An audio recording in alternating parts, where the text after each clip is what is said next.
taubatan wa fid dunubi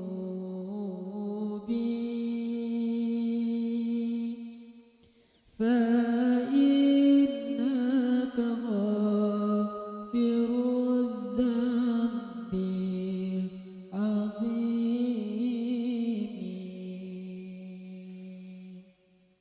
Teman-teman sekalian, bait-bait kasidah itu ditulis dan dirangkai oleh para ulama adalah tentang pengakuan dosa seorang hamba. Ketika seorang hamba berada di puncak penyesalan dan merasa tahu diri bahwa dia adalah seorang hamba yang kotor, sehingga dia mengatakan, ilahi lastu lil firdausi ahla, ilahi sesungguhnya saya tidak layak masuk ke surga Firdaus. Saya kotor, saya hina, saya penuh cela, saya banyak aib, saya banyak dosa. Sangat tidak layak saya masuk ke surga Firdaus-Mu ya Allah. Tidak ada satupun amal yang bisa saya banggakan sehingga menjadi jalan bagi saya masuk ke surga Firdaus-Mu ya Allah. Kita harus merasa diri kita rendah di hadapan Allah. Itulah kenapa kita sujud. Dan Allah suka kepada orang yang merendahkan diri di hadapannya. Itulah kenapa Allah suka kepada hamba yang bersujud. Seandainya pintu surga itu terbuka dengan kunci amal solih, saya tidak punya kuncinya ya Allah. Saya beramal solih tetapi belum layak untuk membuka pintu surga. Saya sholat, saya puasa, saya tarawih, saya sedekah, tapi semua itu belum cukup untuk membuka pintu surga karena keterbatasan amal soleh saya. Masih banyak kesalahan dalam amal-amal yang saya kerjakan karena saya bodoh ya Allah. Lalu bagaimana nasib saya kelak di akhirat ya Allah? Jika ditimbang-timbang, sungguh kedurhakaan saya lebih sering daripada istighfar saya ya Allah. Saya tidak pantas menjadi penghuni surga ya Allah. Wala aqwa 'alan naril jahimi. Tetapi saya juga tidak akan kuat dengan azab neraka jahim-Mu ya Allah.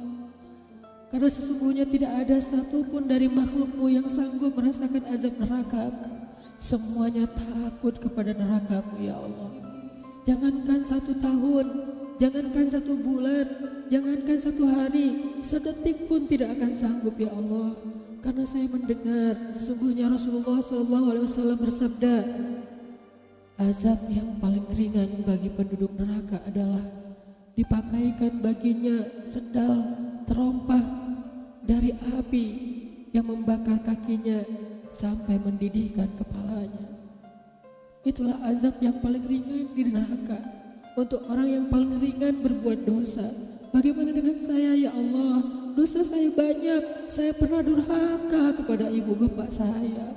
Itu saja sudah cukup bagi saya mendapatkan azab yang lebih besar di neraka, dan saya tidak sanggup ya Allah. Saya pernah durhaka kepada ibu saya marahi ibu saya karena satu kesalahan. Padahal saya lebih sering berbuat salah dibandingkan ibu saya. Tapi ibu memaafkan saya. Ketika di waktu kecil saya memecahkan barang-barang ibu saya memungut barang-barang itu sambil tersenyum, membelai kepala saya, mengatakan nasihat-nasihat yang baik. Sama sekali ibu saya tidak marah kepada saya saat itu. Tapi ketika telah dewasa, tidak sengaja ibu saya yang sudah tua renta kadang memecahkan barang saya, merugikan sedikit saja dari harta saya marah seperti setan ya Allah. Saya bentak ibu saya ya Allah, bahkan kadang membuat ibu saya terluka, kaget, takut.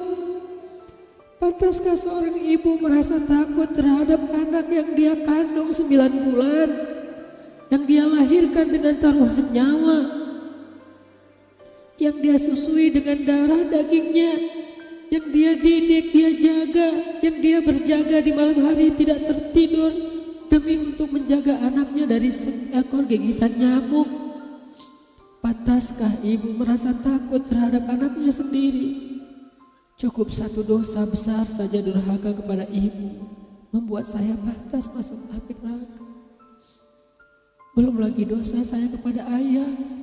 Ketika saya berdebat habis-habisan di hadapan ayah saya, hanya ketika ayah saya menasihati saya dengan satu nasihat sederhana, saya debat ia, seolah-olah wawasan saya lebih banyak, ilmu saya lebih banyak, pergaulan saya lebih luas, pendidikan saya lebih tinggi. Padahal semua itu saya dapatkan hasil dari perjuangan dan pengorbanannya.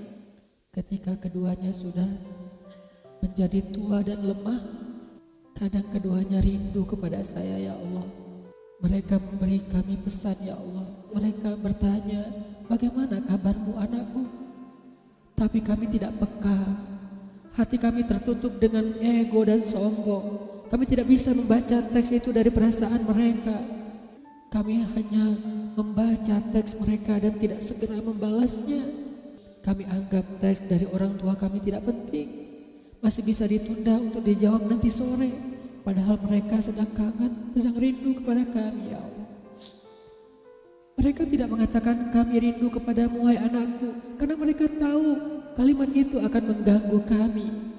Kalimat itu akan menjadikan hari kami tidak lagi mudah. Kalimat itu akan merusak konsentrasi kami dalam bekerja. Kalimat itu akan menghalangi banyak urusan kami, sehingga mereka menahan diri. Mereka hanya bertanya, apa kabar kami? Lalu kapan kami berbakti kepada mereka, ya Allah? Sampai seusia ini kami masih merepotkan mereka, ya Allah. Kapan kami akan berbakti kepada mereka? Rasanya kami lupa. Entah kapan kami pernah memijat kaki mereka setelah mereka seharian bekerja. Entah kapan kami pernah memberikan minuman hangat untuk mereka. Kami durhaka kepada orang tua kami, ya Allah.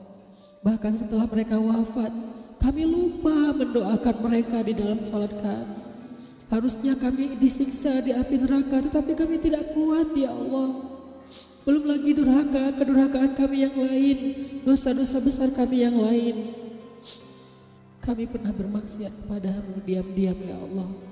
Kami pernah berbuat dosa diam-diam, dan padahal kami tahu itu dosa besar. Tapi kami tidak peduli. Kami tidak takut kepadamu, seolah-olah ancamanmu itu hanyalah mitos, seolah-olah ancamanmu itu hanyalah fiktif, seolah-olah apa yang kau firmankan di dalam Al-Quran itu tidak benar-benar ada. Kami sombong, menantangmu dengan berbuat dosa. Banyak dosa yang kami tidak bisa menyebutkan satu persatu, ya Allah. Keluh lidah kami untuk menyebutkan dosa-dosa kami, ya Allah. Malu untuk menyebutkan dosa-dosa kami, ya Allah. Tidak ada yang bisa kami harapkan darimu selain Engkau terima taubat kami, ya Allah. Fahabli taubatan, beri kami taubat yang nasuha, ya Allah. Terima taubat kami, ya Allah. Kami belum berani meminta surgamu, kami juga tidak akan kuat dengan nerakamu. Kami meminta, terimalah taubat kami, penyesalan kami, janji kami untuk kembali kepadamu, memperbaiki diri. Teman-teman sekalian, mari kita baca bait itu dengan penyesalan. Kita baca bait itu seolah-olah kita sedang curhat kepada Allah Subhanahu wa Ta'ala. Ilahi las fi